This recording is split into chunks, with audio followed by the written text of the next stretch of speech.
ये जो हेडलाइन है, जो टॉपिक है, ये सब लोगों ने देखा है? इससे रिलेट कर रहे हो आप लोग अपने बिजनेस? हम लोग सारे लोग जो हैं यहाँ पे, कोई टाटा अंबानी तो कोई है नहीं। हम लोग इस बात को हम समझते हैं, we are all small business, ठीक है। बट हम क्यों स्मॉल रह जाते हैं, इसका राज मैं खोलने वाला हूँ, और इसी के ऊपर मैं आज काम करने वाला हूँ। आप लोगों के बड़े खूबसूरत क्या कहते हैं उसको, इंट्रोमर्शियल सुने आज। इनके तो फड़फड़ फड़फड़ धर धर धर धर धर अपूर्व। गोयल जी तो हमारे, गोपाल जी तो हमारे हर बार कुछ ना कुछ इनोवेटिव लाते हैं। आज तो इन्होंने भी कमाल कर दिया, मयंक जी ने भी कमाल करा। तो देखो, हम लोग अपनी तरफ से मेहनत कर रहे हैं सब लोग, लेकिन हमें ये जानना जरूरी है कि हम कैसे अपने आप को बड़ा करें। हमें सिर्फ छोटा बन के नहीं रहना। अगर ये सोच नहीं रहेंगे तो हमें बिजनेस में रहना ही नहीं है। अगर कोई ये सोच रहा है कि बस यार काम तो चल रहा है, गुजारा तो चल रहा है, अगर ऐसा सोच है तो then you don't have to be in business. तो फिर नौकरी में रहो, जॉब में रहो, कहीं किसी के यहाँ काम करो, ठीक है। ये मेरा सोच है भाई। अगर किसी को ऑफेंसिव लग रहा है तो आई एम सॉरी। तो मैं आज यहाँ 5 ब्लाइंड स्पॉट आपको बताऊंगा जो मैंने अपने 44 इयर्स के अपने बिजनेस करियर में देखा है, ठीक है। करीब 2600 से ऊपर हमने कस्टमर्स को सर्विस दिया है।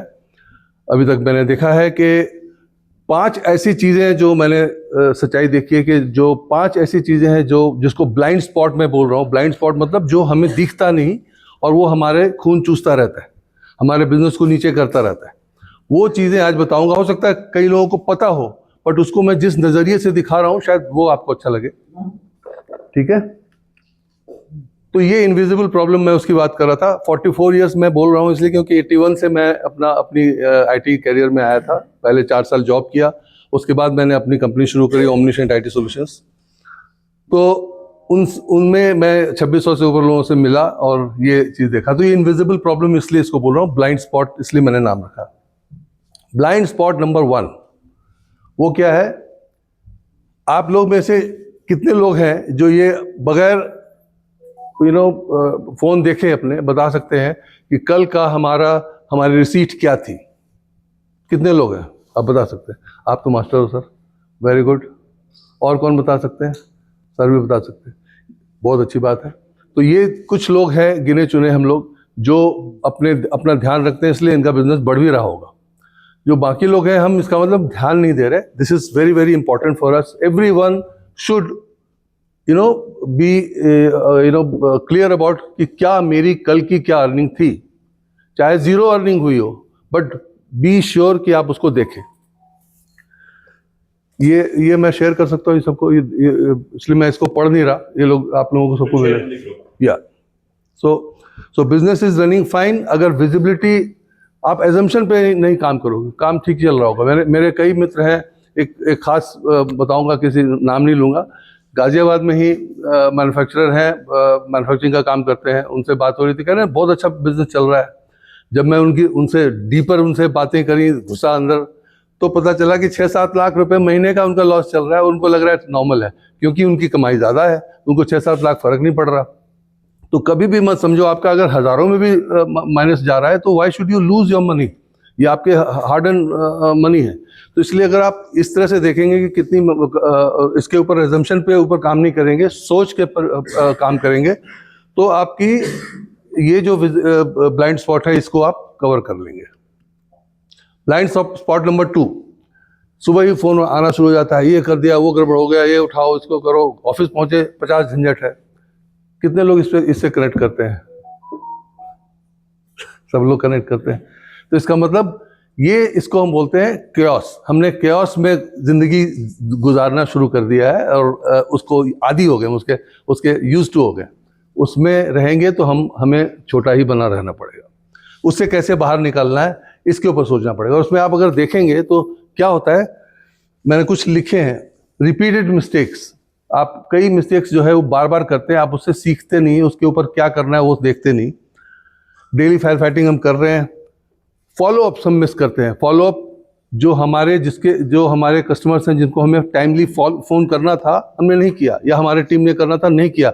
हमने अपनी टीम से भी नहीं पूछा कि तूने करा कि नहीं करा, या हमने कोई ऐसा सिस्टम नहीं बना के रखा जिससे हम देख लें कि कोई फॉलो अप मिसिंग तो नहीं है। तो ये सब चीज़ें जो है ये हमारी केओस को बढ़ाती हैं।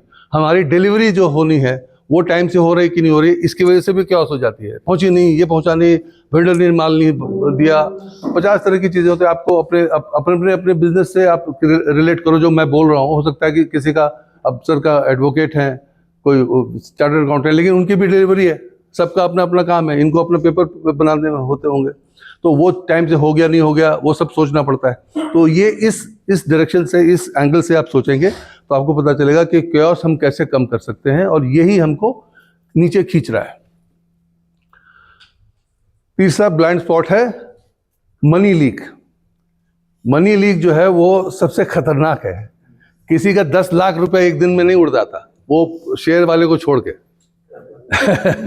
उनका 10 लाख रुपए एक बार गायब हो गया तो लगेगा गायब हो गया, लेकिन वो लीक नहीं है, वो तो लॉस है। लीक किसको बोलता हूं? जिसको पता ही नहीं चलता लीक हो रहा है। जैसे मैंने आपको एग्जांपल दिया, उस 6-7 लाख रुपए महीने उनके जा रहे हैं अलग अलग जगहों पे, एक जगह से नहीं जाता। छोटे छोटे रिवर्क, एक काम करा, अब उसको दोबारा करना पड़ गया। अगर आपने तरीके से नहीं किया, उसको अगर प्लान वे में नहीं किया, सोच के नहीं किया, अलाइनमेंट में नहीं किया, तो वो हो सकता है आपको दोबारा करना पड़े, तो आपके लिए टाइम वेस्ट है, आपके रिसोर्सेज वेस्ट है। डिलेड डिलीवरी, जो अभी मैं आपको बता रहा था, आपके वेंडर की डिलीवरी पे डिले है तो भी दिक्कत है, आपकी खुद की डिलीवरी डिले है तो भी दिक्कत है, आपके कस्टमर नाराज हो रहे हैं। आइडल इन्वेंट्री पड़े हुए हैं, आपको पता ही नहीं है, वेस्टेज हो रही है, आप उसको ध्यान ही नहीं दे रहे।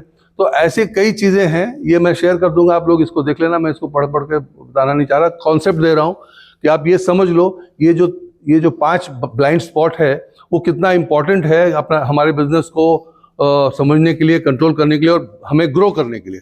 हमें ग्रो होना है तो हमें इन 5 ब्लाइंड स्पॉट को देखना ही पड़ेगा। ये हो गया। उसके बाद आ गया blind spot number 4, team dependency. कितने ओनर से मैं बात करता हूं तो कहते हैं अरे यार हमारे तो टीम ही बेकार है, लोग ही बेकार है, क्या कर सकते हैं, हम तो लोगों के ऊपर डाल देते हैं। बट मैं आपको बता दूं 80% प्रॉब्लम लोग नहीं है, आपका सिस्टम नहीं है। आप किसी बेवकूफ को भी बिठा दोगे वो काम कर देगा अगर आपने सिस्टम बना के रखा हुआ है। जो कई स्मार्ट लोगों को भी मैं मिला हूं और देखा है मैंने, और हमने उस तरह का सिस्टम बनाया भी है लोगों के लिए कि जिसमें आपने जो नया बंदा भी ज्वाइन किया है उसको 3 दिन के अंदर you can put him to productive use. अगर सिस्टम है, सिस्टम बनाने का सिस्टम है, अगर आपने अपने एक एक काम को एसओपी डिफाइन कर दिया है, प्रोसेस डिफाइन कर दिया है, पहले किसके पास जाएगा, एक तो मैंने सर गोपाल सर को शेयर भी किया था, अभी लागू नहीं हुआ है, उसको लागू कराएंगे, अब तो नया ऑफिस हो गया आपका। तो ऐसे प्रोसेसेस अगर हम डिफाइन कर देते हैं तो हमारी जो ये टीम वाली जो झंझट है, दिमाग परेशान होता है कि भाई लोग अच्छे नहीं है इसलिए हमारी प्रॉब्लम हो रही है, वो भी दूर हो सकता है। ये बहुत बड़ी चीज़ है। तो ये प्रॉब्लम भी आपकी बता दी मैंने। और पांचवा ब्लाइंड स्पॉट है आईटी। अरे मैंने तो आईटी लगा रखा है सर, क्या बात कर रहे हो, आईटी कोई काम नहीं करता। आईटी किसको समझते हैं लोग, एक बिलिंग सॉफ्टवेयर ले लिया, एक ईआरपी ले लिया, आईटी हो गया, हमारे आईटी लग गया। आईटी वो नहीं है। अब अंकित साहब आप वो कैमरा भी लगाते हो ना, हाँ, कैमरा लगाने से कितनी सुविधा हो गई, आप कहीं भी बैठे हो आप देख सकते हो कि आईटी भी उसी तरह का है। आईटी आपके बंदे, आपके बगैर कैमरा के आप देख सकते हो कि बंदा कितने काम किया, काम नहीं किया, उसकी डिलीवरी हुई नहीं हुई।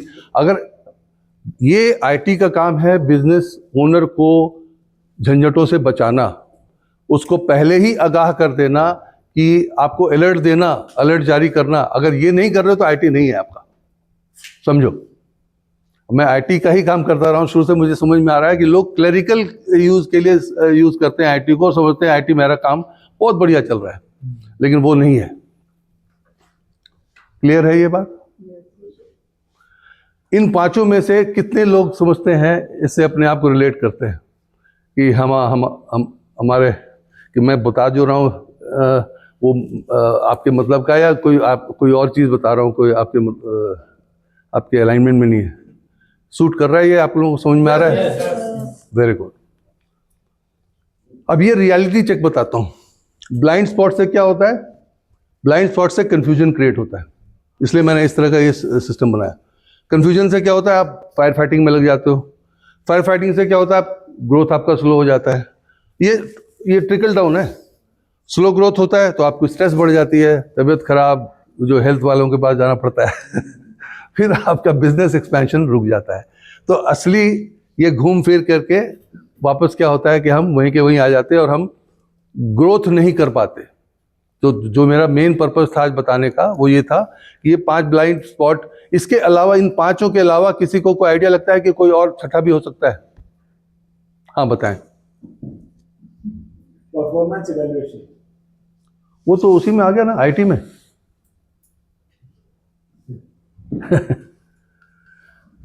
गुड न्यूज ये है कि अगर आप ये 3 चीज करते हैं, अपने बिजनेस को ऑडिट कराते हैं, क्लैरिटी लेते हैं ट्रांसफॉर्मेशन करने के लिए, और उसके लिए सूटेबल एक्शन लेते हैं, तो ये ब्लाइंड स्पॉट से आपकी छुट्टी हो सकती है। कोई भी बिजनेस डार्कनेस में काम नहीं होना चाहिए। ये आज का जो मेरा कन्वे करने का पर्पस था, जो आज मेरा एजेंडा ये था, जो मेरा गोल ये था कि आज सब लोगों को ये पता चल जाए कि हमें बिजनेस जो है वो डार्कनेस में, अंधेरे में नहीं करना है। इनविजिबल प्रॉब्लम्स को हमें आइडेंटिफाई करना है, वहाँ लाइटें लगानी है, देखना है कहाँ पंगा पड़ा हुआ है, उसको ठीक करना है। मैं आपको नेक्स्ट स्लाइड में कुछ टिप्स बता रहा हूँ, अगर वो आप ध्यान रखेंगे, वो लास्ट स्लाइड है हमारी, तो उससे आपको ये पता चल जाएगा, कि हाँ हम इसको कैसे ठीक कर सकते हैं। रेवेन्यू के लिए है, how much revenue did your business generate yesterday? So I will say how much revenue did my business generate yesterday? ये पहला क्वेश्चन है। दूसरा है विच क्लाइंट कमिटमेंट और project is delayed today and why? किस क्लाइंट का हमारी delivery या कमिटमेंट जो हमने किया था वो बाकी है और क्यों है, उसका रीजन भी करो ताकि उसको अगली बार ना हो वैसा। और तीसरा है how much money is due to come this week exactly and from where? कहाँ से पैसे आने वाले हैं, इनकमिंग पैसे कहाँ से आने वाले हैं? तो ये 3 चीज़ों का अगर आप ध्यान रखेंगे तो मेरे को लगता है कि 50% तो प्रॉब्लम जरूर सॉल्व हो जाएगी। ये मेरी गारंटी है। और जिसको लगता है कि ये गड़बड़ है तो मैं अवेलेबल हूँ आपके लिए, और कभी भी प्रगति परिवार के लिए मैं हमेशा अवेलेबल हूँ। आप लोग जिसको भी लगता है कि हाँ मेरी हेल्प से आपका काम बढ़िया हो सकता है, तो I will be really grateful and I will be always available. Thank you. एक बार जोरदार तालियों से स्वागत करें